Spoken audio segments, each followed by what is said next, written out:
दोस्तों नमस्कार। मैं सुनील आकाश बोल रहा हूँ।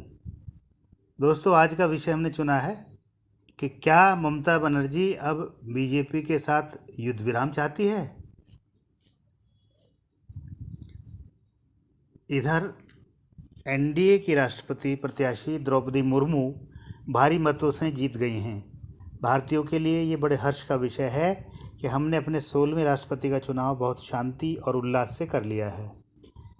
अब उपराष्ट्रपति पद के लिए 6 अगस्त को चुनाव होना तय है, क्योंकि विपक्ष ने भी श्रीमती मार्गरेट अल्वा, जो कि कांग्रेसी हैं, उनको अपना प्रत्याशी बनाकर मैदान में उतार दिया है। एनडीए के प्रत्याशी पश्चिम बंगाल के वर्तमान राज्यपाल श्री जगदीप धनखड़ हैं। इनका नाम घोषित कर दिया गया है। अतः दोनों तरफ से प्रत्याशी मैदान में हैं तो चुनाव तो होगा ही। अच्छा होता कि जब एनडीए प्रत्याशी के जीतने के पूरे चांस हैं तो विपक्ष को अपना प्रत्याशी उतारना ही नहीं चाहिए था। इससे जहां श्री धनखड़ निर्विरोध जीत जाते, वहीं विपक्ष भी हार की एक और शर्मिंदगी से बच जाता।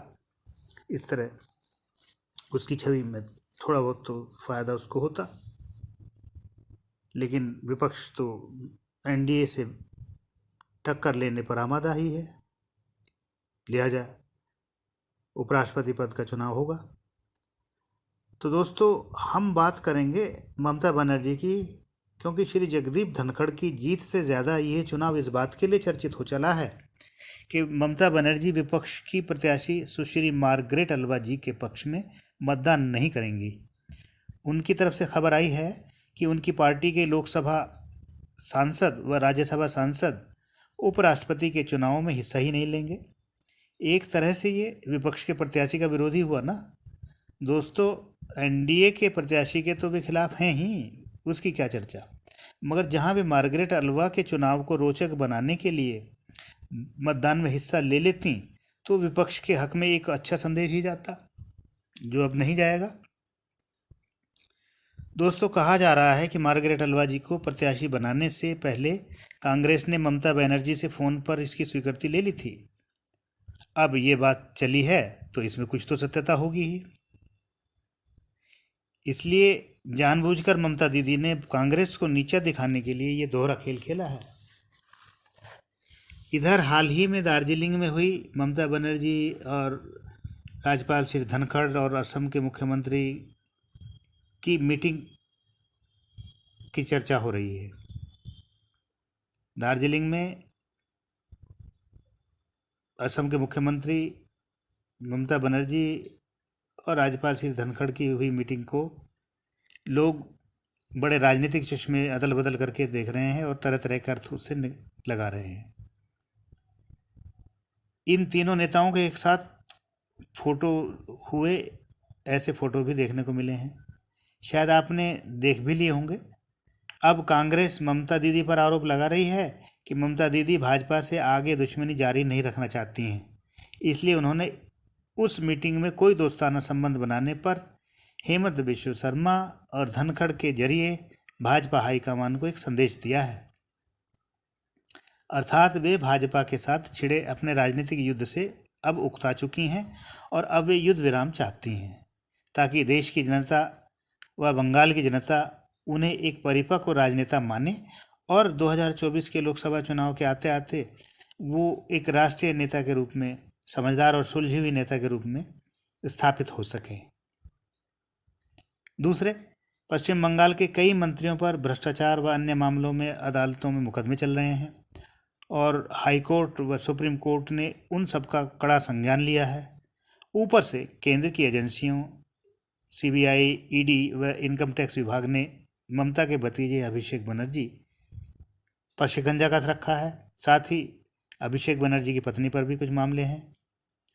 इन मामलों से ममता बड़ी परेशान है। इसका असर उनके मिजाज पर भी पड़ रहा है और बंगाल की सरकार चलाने में भी यह असर दिख रहा है। शासन चलाने में वह गति नहीं आ रही है जो आनी चाहिए। इसलिए जब वे लोकसभा चुनावों के मद्देनज़र देश भर में दौरे करेंगे तो ममता जी सोचती हैं कि बंगाल सरकार की कार्य की गति और भी कम होगी और शेष भारत के राज्यों में उनके जाने पर यह भी होगा कि बीजेपी के शासन वाले राज्यों में बीजेपी कार्यकर्ता वहाँ उनका प्रबल विरोध भी करें। जिस तरह पश्चिम बंगाल के चुनावों में टीएमसी के कार्यकर्ताओं ने और ममता बनर्जी ने जो उन्हें इशारे किए थे कि भाजपा के केंद्रीय नेताओं का विरोध करो, ममता बनर्जी के इशारे पर जब अमित शाह, नड्डा और अन्य भाजपा नेताओं का बंगाल में भारी विरोध हुआ था, तो जब ममता बनर्जी उत्तरी भारत में और ख़ासतौर से भाजपा शासित राज्यों में अपने चुनाव प्रचार के लिए घूमेंगी तो ये विरोध तो होना स्वाभाविक है। तो इसलिए उनका मनोबल अब कमज़ोर पड़ रहा है।